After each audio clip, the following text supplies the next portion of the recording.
This channel does not promote any violent, harmful, or illegal activities. All content provided by this channel is meant for an educational purpose only.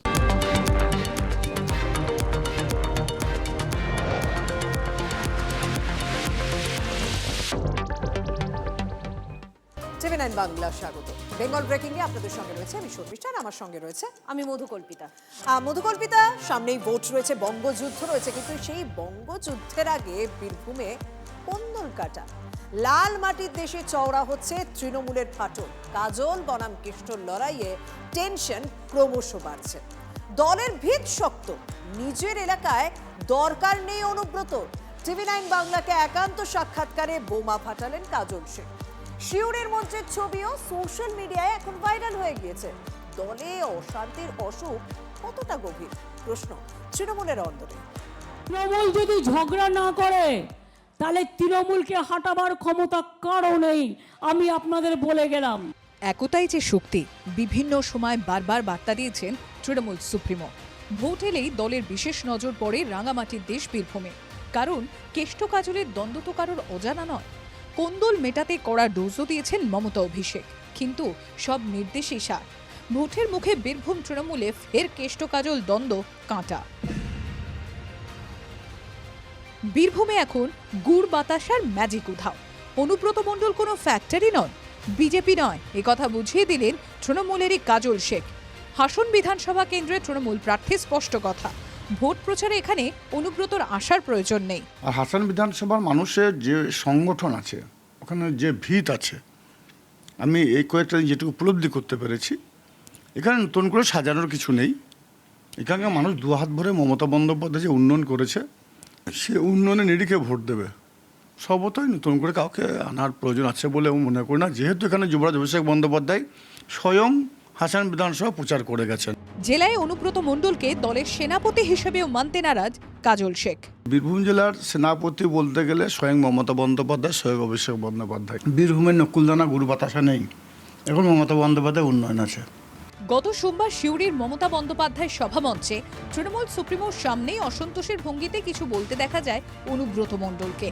এরপরই মঞ্চের যে প্রান্তে কাজল শেখের সামনে দাঁড়িয়েছিলেন অনুব্রত, সেখান থেকে সম্পূর্ণ উল্টো দিকে চলে যান তিনি। সিউড়ির মঞ্চে উঠেই মমতা বন্দ্যোপাধ্যায় কাজল শেখকে বলতে থাকেন একসঙ্গে কাজ করতে হবে। সূত্র এমনটাই বলছে। একাধিক নেতার বক্তব্য অনুযায়ী বা তৃণমূল সূত্র অনুযায়ী সেখানে মমতা যে কাজলকে যেমন বলেছেন অনুব্রতর সঙ্গে কাজ করতে হবে, তেমনি অনুব্রতকেও ডেকে নেন যে একসাথে কাজ করতে হবে প্রত্যেককে। অনুব্রত জানিয়ে দেন তিনি এইভাবে কাজ করতে পারবেন না বলে অনুব্রত ঘুরে চলে যান। সেই ভিডিও ভাইরাল এখন। সূত্রের খবর, মমতা সিউড়ির সভায় মঞ্চে উঠেই কাজল শেখকে ফের একসঙ্গে কাজ করার বার্তা দেন। তৃণমূল নেত্রী স্পষ্ট জানিয়ে দেন জেলার সব আসন জিততে হবে। অনুব্রত মণ্ডলকেও ডেকে নেন মমতা, কিন্তু অনুব্রত জানিয়ে দেন তিনি কাজলের সঙ্গে কাজ করতে পারবেন না। ভিন জেলাতেও প্রচার করছেন অনুব্রত, কিন্তু নিজের জেলার কাজল শেখের হাসন বিধানসভা নিয়ে স্পিকটি নট অনুব্রত। কোনো জায়গাতে বাদ নাই, খয়রাসুল থেকে, ইলামবাজার থেকে, সিউড়ি থেকে, রাজনগর থেকে, কোনো জায়গায় বাদ নাই। কি বলছেন জেলা তৃণমূল নেতৃত্ব? দলে সবাই অপরিহার্য, সবারই দলের প্রয়োজন আছে, সবাই মিলে দল। মমতা বন্দ্যোপাধ্যায়, অভিষেক বন্দ্যোপাধ্যায় বারবার বলেছেন সবাই মিলেই করতে হবে দল। বিরোধীরাও কটাক্ষ করতে ছাড়েননি। পাথরের ডিসিআর এক মণ্ডলবাবু আছে, সেই মণ্ডলবাবুর টাকা আগে কেষ্টমণ্ডলের কাছে যেত, এখন কাজল শেখের কাছে। দুঃখের বিষয় এটাই, পশ্চিমবাংলার বুকে আমরা দেখতে পেলাম যে মুখ্যমন্ত্রীর সামনে আসলে এই টাকার ভাগবাটোয়ারার অঙ্ক নিয়ে ঝামেলা হচ্ছে। 2021 বিধানসভা ভোটে তৃণমূল কংগ্রেস 50,613 ভোটে জয়ী হয়। অতীতে তৃণমূলের রেজাল্ট বীরভূম জেলাতে ভালো হলেও এবার একাধিক নেতা মমতা বন্দ্যোপাধ্যায় কিছু অভিযোগ করেছেন যে অনুব্রত মণ্ডল এবং কাজল শেখ এক না হলে আখেরে দলের ক্ষতি হচ্ছে। ক্যামেরায় দেবব্রত সরকার ও অরিত বোসের সঙ্গে তন্ময় প্রামাণিক, TV9 বাংলা। তৃণমূলের মাথা ব্যথার তালিকায় এবার নাকি নবাবের শহর মুর্শিদাবাদ।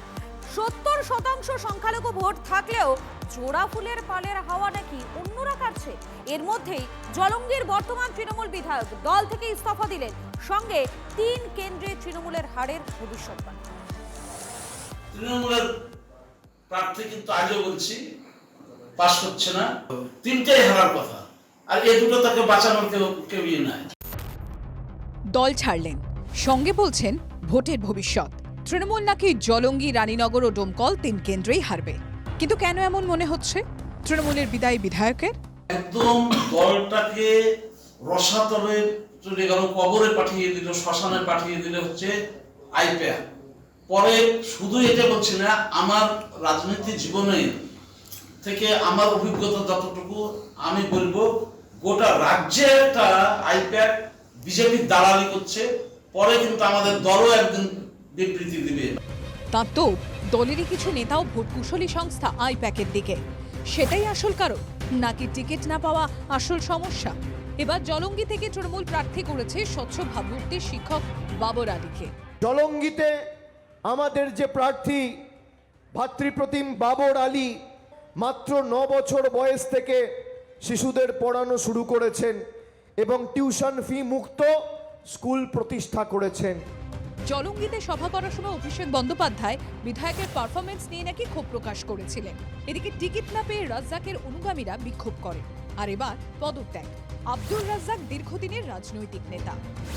2011 ও 2016-তে সিপিআইএমের টিকিটে জলঙ্গির বিধায়ক। 2021-এ তৃণমূল কংগ্রেসের টিকিটে বিধায়ক জয় 79,000 ভোটে। 2024-এর লোকসভায় জলঙ্গিতে তৃণমূল কংগ্রেসের লিড কমে 5,000-এর কোটায়। লোকসভা ভোটে তৃণমূলকে কড়া চ্যালেঞ্জ জানায় বাম কংগ্রেস জোট। এখন প্রশ্ন, 3বারের বিধায়ক রাজ্জাকের আলবিদা জলঙ্গিতে তৃণমূলকে চাপে ফেলবে কি? মুর্শিদাবাদে কংগ্রেসের কামব্যাক চেষ্টা কিছুটা হলেও চাপে ফেলেছে তৃণমূলকে। পাশাপাশি সংখ্যালঘু ভোটে কিছুটা হলেও ভাগ বসাতে পারে মিম, আইএসএফ ও হুমায়ুনের দল। তাই অভিষেক বন্দ্যোপাধ্যায় ভার্চুয়াল বৈঠকে মালদা ও মুর্শিদাবাদের নেতাদের বার্তা দিয়েছেন। মালদা মুর্শিদাবাদে যারা ভোটের দায়িত্বে আছেন তারা মানুষকে বোঝান, কংগ্রেসকে ভোট দেওয়া মানে বিজেপির হাত শক্ত করা। কংগ্রেস নেতাদের জেতালে ওরা যদি কাল টাকা নিয়ে বিজেপিতে চলে যায়, কি করবেন? ভালোই তো হয়েছে, কোন দল করবে তা তো জানি না, খুবই দল ছাড়তেই পারে। আমাদের যা তৃণমূলকে সারা পশ্চিমবঙ্গে উৎখাত করে দেওয়া হোক। একজন নতুন ছেলেকে যখন সামনে এগিয়ে দিচ্ছে, আপনি তার পাশে দাঁড়ানোর কর্তব্য। উনি জানেন যে ওনার জনসমর্থন আগেই হারিয়ে গেছে, ফলে জনসমর্থন না থাকার কারণের জন্য তিনি এখন নিজেকে গুটিয়ে নিচ্ছেন। ভোটের মাত্র 7 দিন আগে শাসক বিধায়কের ইস্তফায় জলঙ্গির রাজনীতি জমজমাট। মুর্শিদাবাদ থেকে কৌশিক ঘোষের রিপোর্ট, TV9 বাংলা। ভোটের মুখে হলদিবাড়িতেও হয়েছে তৃণমূল ছেড়ে বিজেপিতে যোগ মহিলা কাউন্সিলরের। নিয়োগ দুর্নীতিতে অভিযুক্ত পরেশ অধিকারীর হয়ে প্রচারে যাবেন না, তাই দলবদলের সিদ্ধান্ত নিয়েছেন। আর আগেই পূরবী রায়ের স্বামী অর্ঘ্য রায় বিজেপিতে যোগ দিয়েই দিয়েছেন। দলবদলের সারিতে আর ঠিক কারা কারা রয়েছে বলুন তো? জেলার রাজনীতিতে এখন এই নিয়েই জোর চর্চা। মেখলিগঞ্জ বিধানসভা কেন্দ্রে ফের পরেশচন্দ্র অধিকারীকে প্রার্থী করা নিয়ে তৃণমূলের অন্দরে দীর্ঘদিনের জমা ক্ষোভ এবার প্রকাশ্যে এলো। শিক্ষক নিয়োগ দুর্নীতিতে মেয়ের নাম চড়ানো এবং প্রভাব খাটানোর অভিযোগে বিদ্ধ পরেশ অধিকারীকে আবার টিকিট দেওয়ায় ক্ষুব্ধ হয়ে দল ছাড়লেন হলদিবাড়ি পুরসভার কাউন্সিলর পূরবী রায় প্রধান।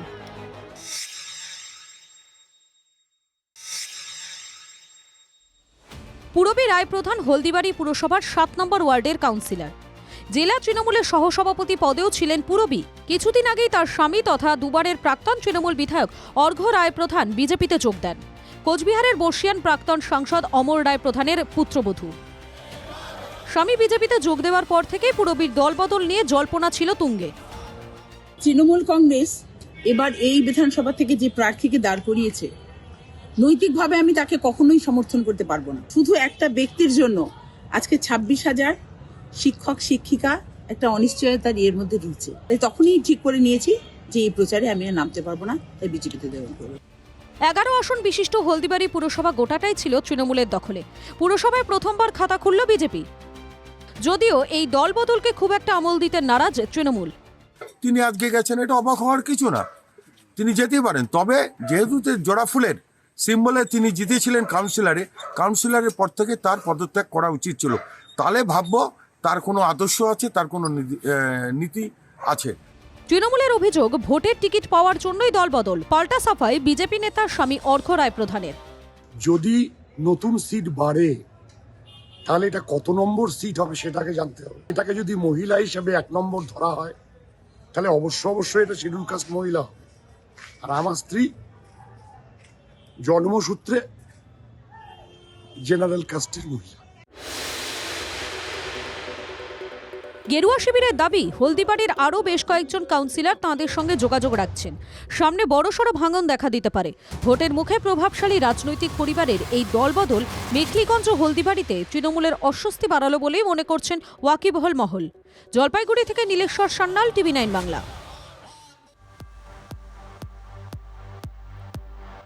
কেশপুরের আনন্দপুরে বিজেপি প্রার্থীর প্রচারে হামলার অভিযোগ। তৃণমূলের বিরুদ্ধে সরব বিজেপি, আহত এক বিজেপি কর্মী। ঘটনার সময়কার ভিডিও ভাইরাল।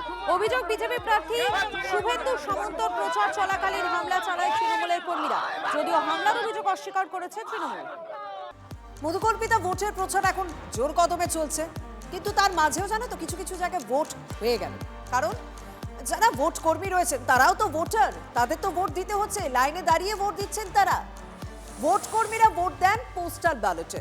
বালুরঘাটে ভোট গ্রহণ কেন্দ্রে সেই পোস্টাল ব্যালটে ভোট দেওয়াকে কেন্দ্র করেও বিশৃঙ্খলার ছবি।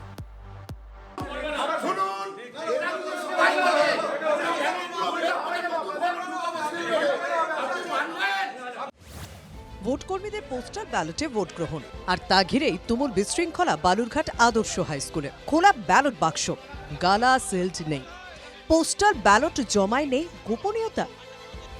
এমনই একাধিক অব্যবস্থার অভিযোগে ক্ষোভে ফেটে পড়েন ভোট কর্মীরা। বক্সে দিচ্ছে, সে বক্সে কোনো সিল করা নাই, তালা দেওয়া নাই, বের করা যাচ্ছে, ইয়ে করছে। আবার একটা লোক বের করেছে, সরকারি আধিকারিক বলছে আমাদের ভুল হয়ে গেছে। কেন এটা ভুল হবে কেন? ভুলের জিনিস নাকি? ভুল করার জন্য এরা বসে আছে। আমার ব্যালটটা যদি অন্য, আমি যাকে ভোট দিয়েছি সেটা যদি চেঞ্জ করে দিয়ে অন্য কোনো কাউকে দিয়ে দেওয়া হয়, এটা তো করতেই পারে। কালাসিন না চায় তার ভোটের সিকিউরিটি কোথায়? এটা হচ্ছে মানে ভোটের নামে প্রহসন। বিধি ভেঙে ভোট গ্রহণ কেন্দ্রে অনেকে ঢুকে পড়েন, তৈরি হয় তুমুল বিশৃঙ্খলা।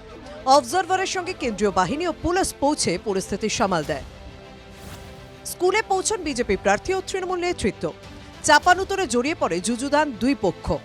ভোট দিচ্ছে তাদের মধ্যে অনেকের আই প্যাকের আছে, এর পুরো আইডেন্টিফাই করতে হবে যারা ভোট নিচ্ছে তারা কারা এবং কেন বাক্স সিল না করে ভোট নিয়েছে, তার জন্য তাদেরকে শোকজ করতে হবে। বলতেই পারে ওরা ওদের কাজই এটা, বাজে কথা বলা। নির্বাচন কমিশন পক্ষপাতদুষ্ট কাজ করছেন।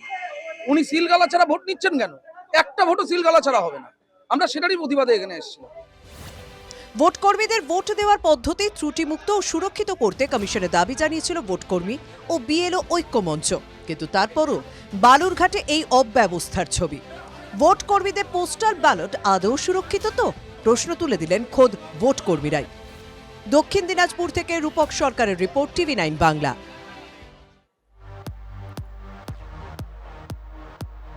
বঙ্গের ভোটে বুলডোজার, পূর্ব বর্ধমানে তৃণমূল নেতার বুলডোজার হুমকি।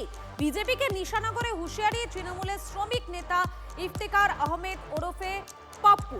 তৃণমূল নেতার হুমকি আমল দিতে নারাজ বিজেপি প্রার্থী। ভোটের বঙ্গে হুমকি হুঁশিয়ারির ফুলঝুরি। বর্ধমান শহরে তৃণমূল শ্রমিক সংগঠনের উদ্যোগে টোটো চালকদের নিয়ে নির্বাচনী সভার আয়োজন করা হয়। সেই সভায় ছিলেন বর্ধমান দক্ষিণের তৃণমূল প্রার্থী খোকন দাস। সভা থেকে বিজেপিকে বুলডোজার হুমকি তৃণমূল শ্রমিক নেতা জেলা তৃণমূলের সাধারণ সম্পাদক ইফতিকার আহমেদ ওরফে পাপ্পু। যারা এখানে বুলডোজার নিয়ে এসেছিল তাদেরকেই বলে দেবেন 4 তারিখের পর কিন্তু থাকবে তো বর্ধমানে বুলডোজার। খালি যেও না ভাই, 4 তারিখের পর তালা বন্ধ করে কিন্তু চলে যেও না বিহার, ইউপি। অশ্লীল ভাষায় বিজেপিকে আক্রমণ তৃণমূল নেতার। এর নাম বাংলা, এত সহজ হবে না এখানে। যদিও এই হুমকি গুরুত্ব দিতে নারাজ বর্ধমান দক্ষিণের বিজেপি প্রার্থী। হুমকি চমকি অনেক হয়েছে। আমরা একটাই কথা বলেছি, 1 ইঞ্চি জায়গাও ছাড়বো না। 1 ইঞ্চি যতই হুমকি দাও, তোমার ঘরের সামনে গিয়ে এবার আমি প্রচার করে আসবো, ঠিক আছে? দেখবো আমাকে কিভাবে কে আটকায়। মানুষকে আটকানোর এই কালচার বন্ধ করতে হবে।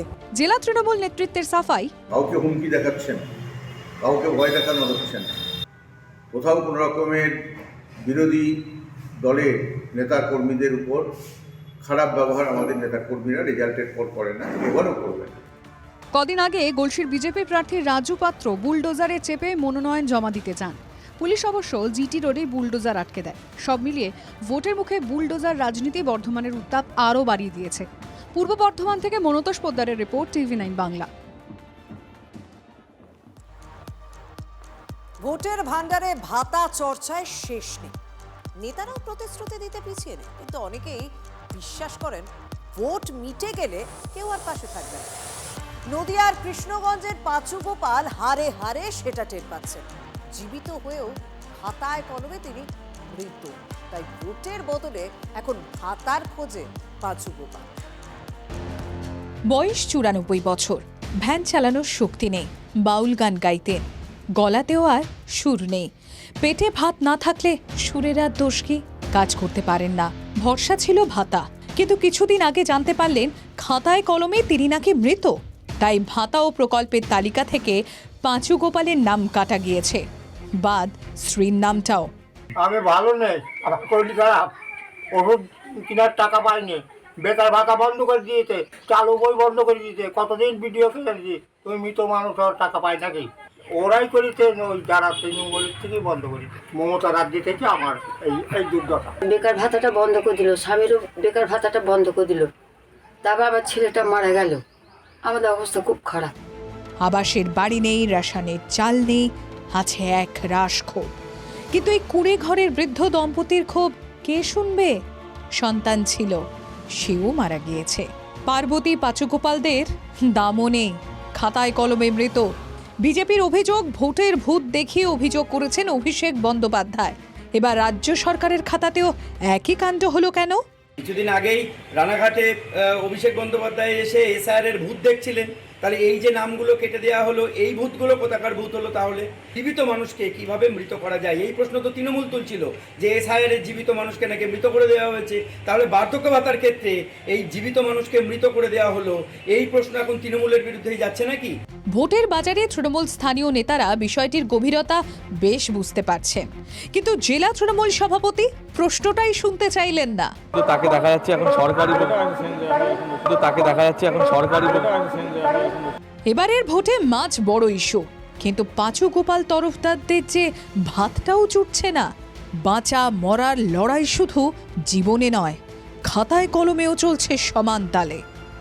নদিয়া থেকে মহাদেব কুণ্ডুর রিপোর্ট, TV9 বাংলা।